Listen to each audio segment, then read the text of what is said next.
CTV News with Ricardo, Veneza. We've been taken advantage of for many, many years by countries, both friend and foe. And frankly, the friends have been worse than the foes. Donald Trump addressed his latest tariff threat, promising a 35% import duty on all Canadian goods. Good evening. Canadian officials say they're ready to support workers and businesses should the White House move forward with more tariffs on Canada. The two sides continue to work toward some type of bilateral agreement, now aiming for an August 1st deadline. CTV's Colton Prail reports some are wondering if the president's erratic decision-making makes a deal even possible. After weeks of pushing for a trade deal, Canada is staring down an even bigger threat. Frankly, the friends have been worse than the foes in many cases. So President Donald Trump now says he'll put in place 35% tariffs beginning August 1st. The White House says it wouldn't apply to energy tariffs or goods covered by the free trade agreement. But the president hasn't confirmed that. We're going to see. It was sent yesterday. They called. I think it was fairly well received, but it's what we need. So we'll see what happens. While some critics say the Liberals need to follow through on the elbows up mantra, Ottawa argues it is. Canada is the only country on earth, along with China, that has imposed so many counter tariffs. So we have had already a very strong response. Canada didn't retaliate when Trump increased tariffs on steel and aluminum and gave up billions foregoing collection of the digital sales tax after the president ended trade talks over the issue. Carney's keeping his mind very much on the end game, which is to secure that economic and security framework with the United States. Since last month, Canada's target for a trade deal has shifted. July 16th quickly became July 21st. And now Canada says the new target is August 1st, before counter tariffs will be applied. But it's the day before that deadline that could make all the difference. That's when the U.S. Supreme Court is set to decide if Trump's executive order tariffs are legal. The last possible hope for Canada. We can't trust a deal with the president. Our only hope is the courts or Congress. And if we lose the courts, well, then we know where we stand. The court decision won't impact tariffs on Canadian steel, aluminum, autos, or copper, all of which were applied under a different measure. Colton Prail, CTV News, Ottawa. Meantime, Premier Doug Ford says Prime Minister Mark Carney has agreed to his request for an in-person First Ministers meeting in Huntsville later this month. The goal is to discuss a united Canadian response to those tariffs. Well, the June jobs report from Statistics Canada shows Windsor is feeling the effects of Trump's trade war. The Rose City once again has the highest unemployment rate in Canada at 11.2%. That's more than 1% higher than the next closest city and one of only two to register a double-digit figure. Windsor-Essex saw modest gains in retail and wholesale trade, scientific and professional technical services, and agriculture, as well as finance, insurance, and real estate. But there were much bigger declines in health and social services, transportation, and manufacturing, which shed 1,400 jobs alone last month. Workforce Windsor-Essex head Justin Faulkner says the report highlights the exposure the region has to the trade war compared to the rest of Canada, with essentially twice as many jobs here reliant on American trade. At this point, we are very much, the canary in the coal mine on the trade dispute with the U.S. A year ago in 2024, we were experiencing sort of, record-setting sort of employment gains as well as population growth. And right now, since February, we've seen those decline. So it's a completely different job and labor market today. The report shows Windsor is missing out on the gains being seen elsewhere in Canada, with job creation up last month. As CTV's Kamal Karamali tells us, the Rosie report caught economists off guard. After a slow year, Canada's job market is showing signs of revving up again, surprising. It's a surprise. And shocking some economists. I think I said the word "ay caramba" when that came out. Canada's unemployment rate dropped 0.1% to 6.9 in June. The employment rate rose 0.4%, adding 83,000 jobs, but roughly 70,000 of those are part-time, with growth largely in the wholesale and retail and healthcare and social services sector. Much of it thanks to a strong U.S. economy. Even though cross-border business with our neighbors has declined, America is still our biggest trading partner. So as long as the U.S. is doing well, and we're seeing their numbers very resilient, very supportive, the deregulatory thrust, we will do well as well. Here at home, Alberta led the way with 30,000 jobs in June, with Quebec and Ontario not far behind with more than 20,000 jobs each. But finding summer jobs for students continues to be a challenge, with more than 17% unemployed, a sharp rise from June of last year. Which tells you that these companies aren't actually doing well because they can't even afford to hire a summer student. Youth unemployment nearing levels Canada saw during the 2008 recession, a potential sign that the worst is yet to come. And that's really concerning to me because oftentimes youth unemployment is a leading indicator to what could be a recession. And in the nearer future, all eyes are on the Bank of Canada's next meeting at the end of the month. Economists say the job growth has dampened expectations of an interest rate cut. Instead, the central bank more likely to hold the rate steady for now. Kamal Karamali, CTV News, Toronto. On both sides, there are no winners. And still ahead, how businesses are navigating the tariff turmoil as the trade chaos and confusion continues. Plus, the trade deal that experts say businesses need to take better advantage of to help ride out the storm. New Nanos polling shows the elbows up and buy Canadian movements that have grown out of the trade tensions with the U.S. aren't a flash in the pan. I would expect that every time Donald Trump slaps a new tariff or has some type of broadside into the trade relationship or the Canadian economy, you should expect Canadians to basically vote with their wallet and their pocketbook. New data from Nanos Research show nearly half of Canadians think the boycotts will only end after the Trump presidency, while 16% believe they will be permanent. In the auto sector, 66% of Canadians say they are less likely to buy a car from a company that shuts down production in Canada. And on defense spending, more than half of Canadians want an increase to meet the current NATO target of 2% of GDP, while another 31% say Canada should go further and meet the proposed 5% NATO target, which the Prime Minister has committed to. Well, now to the story of two Leamington teens hailed as heroes after wasting no time diving into action to save a stranger in need. CTV's Travis Fortnum has that story for us tonight and joins us now. Travis, some quick thinking up on the shores of Lake Erie here. That's right, Ricardo. Quick thinking that led one of those siblings into the lake to save a man they saw struggling to stay afloat. The sun was setting over Lake Erie, and teen siblings Lila and Callahan Cavell were spending a quiet night at home when something out the window caught her eye. I just saw the guy. I was like, oh, he's just on his jet ski. But then I look out and he's in the water.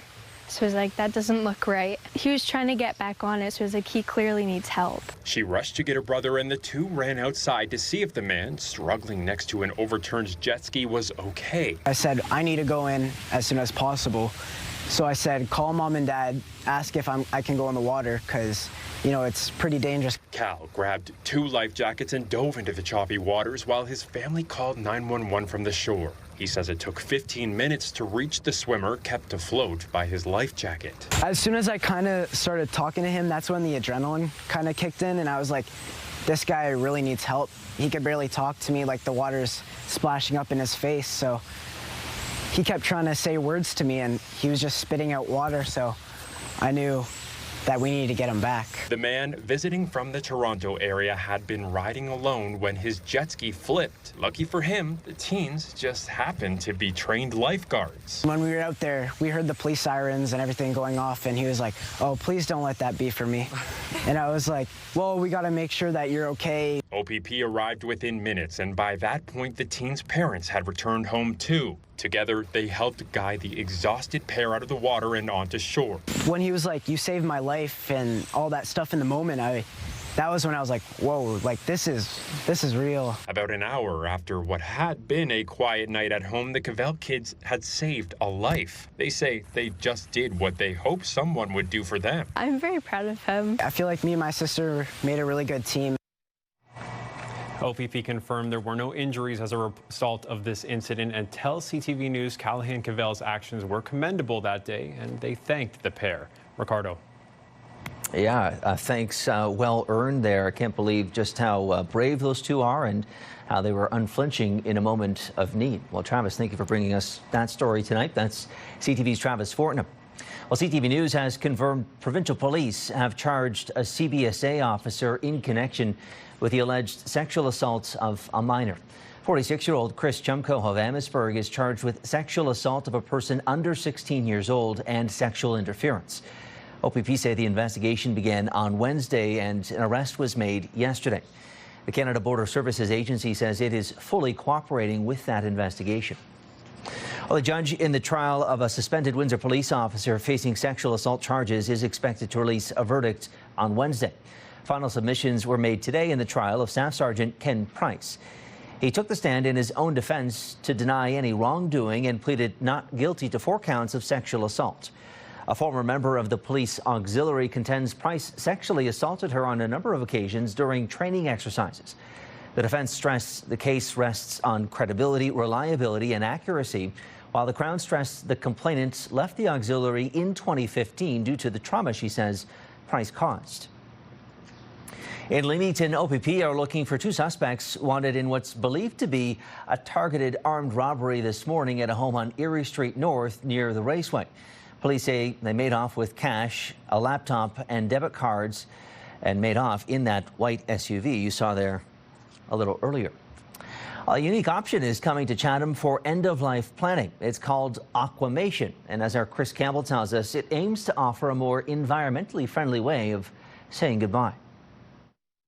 It looks like a cross between a hospital appliance and a hot water tank, but what happens inside is far more unique. The process itself replaces flame with water.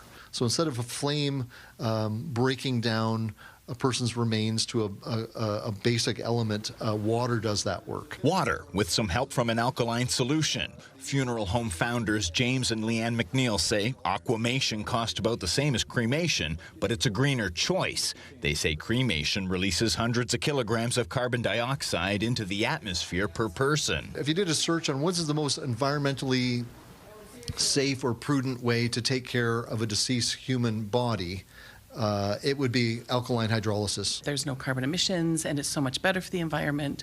So it just seems better all the way around. The process became legal in the province in 2014. For myself, the idea of fire did not sit well with me. Now with this, the option of water, it sits better with me. It seems a little more gentle. Aquamation is regulated by the Bereavement Authority of Ontario, which oversees funeral, burial, and cremation services in the province. The BAO tells CTV News there are 5 licensed alkaline hydrolysis facilities in Ontario: Arnprior, Peterborough, Newcastle, Whitby, and Kingston. I like it. I like water better than fire, let's put it that way. But I'm dead, so who cares? I already paid my funeral. I want to go in a casket. In my opinion, they're dead. Whatever way works for them, works for them. If they want to go, I guess, the old school way with normal cremation, go normal cremation. If, they want to do the new high-tech way, by all means, suit themselves, right? The McNeils say they've already had several families show interest, but they won't be operational until the end of July. There's never, in Chatham-Kent, there's never once been a crematorium. So we've thought, let's change that, and we're actually going to jump over traditional cremation and move right to what we believe is the future with the water. This will be the 6th one in the province and the first one in this region. Culturally, we've been moving away from full burial. Chris Campbell, CTV News. After the break, CTV meteorologist Julie Atchison joins us to talk about a heat warning taking us into the weekend. Basically, the island is being choked. Still ahead, our Baba Lachico looks into the issue a community advocate calls a problem on Peche Island and what officials have to say about it. Welcome back. The Windsor-Essex County Health Unit has issued an extended heat warning as Environment Canada forecasts scorching temperatures. And here to tell us all about it is CTV meteorologist Julie Atchison. Julie. Thanks so much, Ricardo. We have a widespread heat warning in effect stretching all the way through Windsor, Essex, Chatham-Kent, into Sarnia-Lambton and east towards London, and stretching all the way into Toronto, even in and around the Niagara region. Now, the humidex over the coming days will feel like the low 40s. Tomorrow will be the hottest day of the 7-day, with daytime highs hitting 31 to 32 in the afternoon. So it is going to be a scorcher. 29 today across parts of Essex County. Daytime highs reaching the upper 20s. We did have some rainfall earlier, and that put the brakes on the temperature. Now, overnight, dropping down between 21 and 22. Scattered showers and thunderstorms, the probability starts to drop off overnight. So we've had a couple rounds moving through parts of Essex County. This type of forecast is where we start to see things bubbling up. So very difficult to pinpoint the timing of some of these storms. So as we head toward tomorrow afternoon, look how close that storm is to Essex. This is at 1 o'clock. And then as we head through the afternoon into the early evening, still the potential for some thunderstorms. So please be aware as you head out in the morning, expecting lots of sunshine to start the day. It will be beautiful. It'll get increasingly hot and humid. The air mass will become increasingly unstable, and the risk for thunderstorms with the potential for severe weather developing as we head past noon hour. So winds out of the southwest, 20 with gusts of 40. It'll feel like a 41. Now, there's a 60% chance of scattered showers and thunderstorms in the southern part of Essex County. The northern part, about a 40% chance, but anywhere in the area, we could see some of these storms bubbling up. 30 degrees for your Sunday. Chance of showers, 40%, and then not a drop-off Monday. Lots of sunshine to a mix of sun and cloud on Tuesday. This heat warning will be in effect for numerous days. With the humidex, it will feel like 35 to 40-plus degrees right through the weekend, and then as we head into early next week, there is a chance for showers Thursday into Friday with daytime highs between 28 and 29. So get ready for an extremely hot and humid weekend across the region. Scattered showers and thunderstorms bubbling up. As you make your plans to head outdoors, just please be weather aware and keep an eye on those watches and warnings. Ricardo, back to you.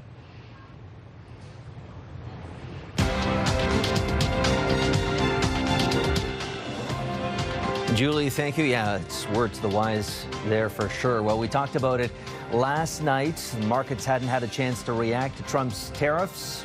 Today, you can see the reaction. The TSX down 59 points, the Dow and the NASDAQ also falling today. The Canadian dollar unchanged, though, staying at 73.08 cents U.S. Gold up more than $38 an ounce, probably also a response to the latest tariff threat. Oil jumping $1.88 a barrel.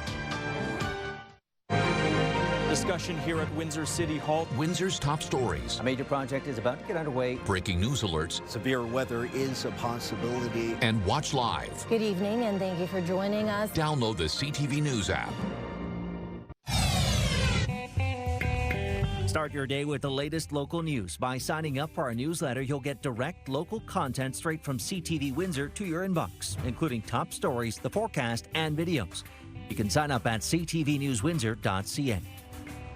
Politicians and businesses are waiting to see the final details of Donald Trump's latest tariff threats and if an expected exemption under the Canadian-U.S.-Mexico free trade deal will be extended. As CTV's Abigail Beeman reports, there is a lot at stake. It's just so much fun. The treasure bin at Rainbow Minerals may be fun. The trade war's impact on the small beading and jewelry supply business is not. American products are 25% more expensive, and they've stopped shipping south because the paperwork is too much. Ash Charania says there's lots of confusion and little help, with the new 35% threat making things worse. The small businesses are being put in the middle as a pawn. And in the game of chess, those are the pieces that are thrown to the side to get to the bigger picture. And they determine whether your goods qualify as. The federal government does offer a guide and CUSMA compliance support phone line, though many don't seem to know about it.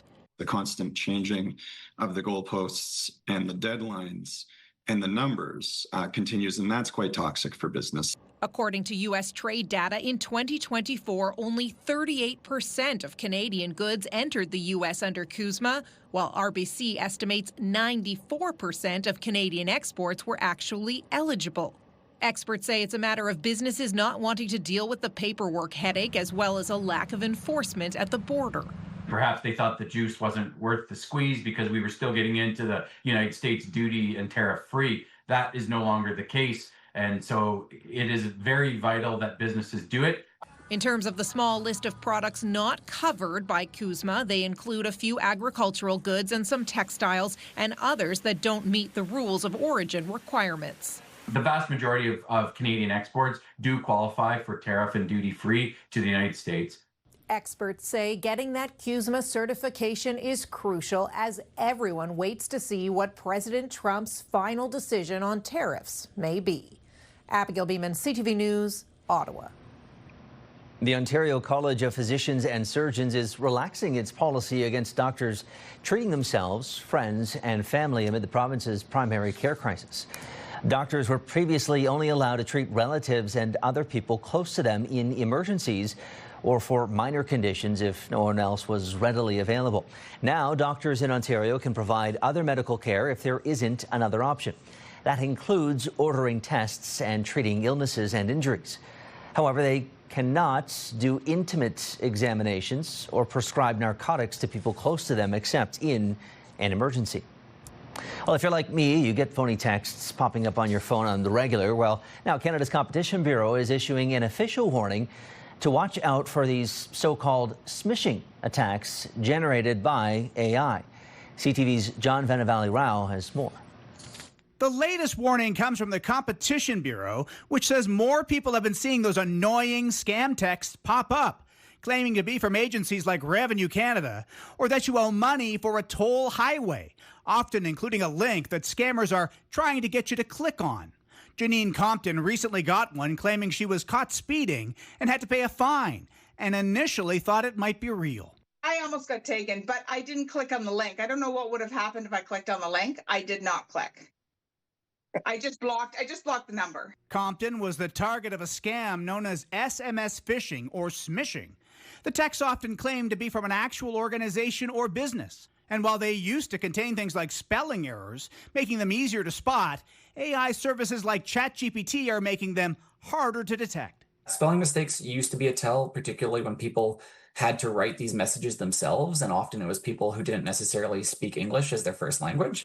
The Canadian Anti-Fraud Centre warns AI can also allow messages to be sent out at a faster rate, and warns scammers are using AI to scrape information about you from the internet.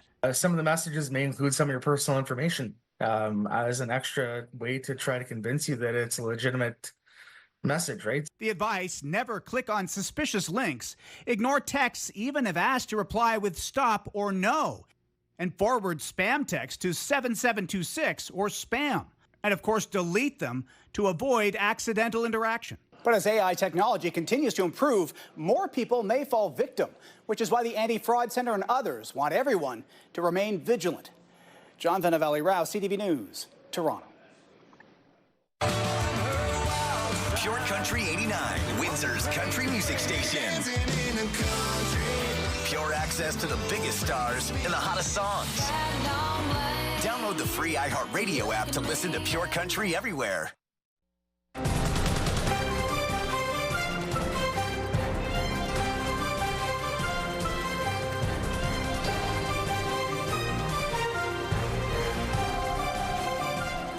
Okay, Julie is back with a wrap of her 7-day forecast, and as she mentioned earlier, things are about to get very hot. Thanks so much, Ricardo. As we recap your weekend forecast heading into tomorrow, yes, there is the chance for scattered showers and thunderstorms in the area. Please be weather aware as you head out in the morning because it'll be beautiful first thing. And then in the afternoon, as the atmosphere becomes increasingly unstable, there's the chance for some storms. Risk of torrential downpours, strong damaging wind gusts as well. So be weather aware. Keep an eye on the watches and warnings. Chance of showers on Sunday and 30, 31 Monday, 31 Tuesday. This is an extended heat warning, so be aware as you send the little ones perhaps out to day camp Monday into Tuesday. Lots and lots of water. Risk of evening showers Wednesday and the chance of rain Thursday into Friday. Have a fantastic weekend, everyone, and we'll see you again soon. Okay, Julie, thank you for that. Well, we'll leave you tonight with a story from the Detroit River. A community advocate is calling for a course correction on Peche Island, claiming it needs saving to remain a natural jewel for the region. As our Bob Belichico reports, officials say there isn't much to be done. It hurts me a lot to see that it's being damaged. Like many, Howard Weeks enjoys kayaking to Peche Island, but he doesn't like what he's seeing when he arrives. Here's a before picture of people kayaking under a legacy bridge. Here's what it looks like now. There's no water flow, and basically the island is being choked. Weeks started a Save Peche Island Facebook page earlier this week. He has heard comments, people saying the kayakers are being selfish because they can't enjoy the island like they once did. I don't know if you'd call it selfish to be concerned about the wildlife and the environment and damage to the environment, as you can see it with your own eyes. He points out there are waterways elsewhere on the island, so while it would be nice to continue kayaking through this area, he's more interested in the bigger cause. I don't know about you, but I like little animals. I like fish. I like birds and swans and all kinds of things. The city completed work on and around the bridge in 2021, which many feel led to the water cutoff. Certainly in water, there's all those additional added layers. Like I said, the different agencies, both regional, provincial, and federal that are involved. So we made sure everything was done properly. It's a little canal into the island, and there's no upstream drainage area. To have water force its way through or push its way through to erode out this material that's been pushed in naturally by the lake. IRCA CAO Tim Burney says lake levels have played a factor and explains natural lake processes have pushed material like small polished round cobble into canals and other areas. It's not actually a river. The water that's pushed in there by the lake, the only reason it flows back out is when wind events on the lake are favorable to allow outflow to occur. Burney says nothing can be done right now because federal authorities would never allow a major disruption during fish habitat season. Fish habitat is not just fish. It's amphibians, frogs, it's the benthic environment, it's the whole picture. It's mussels. It's all of those things. And so then you have to do those assessments before you do this type of work. Bob Belichico, CTV News. Well, a spot for many of us to enjoy this summer. So, when you get an opportunity, take it. That is our time this evening. Thank you so much for tuning in. We will see you again on Monday at 6. Until then, I'm Ricardo, Veneza, and for everyone here at CTV on both sides of the camera, have a great night and a great weekend.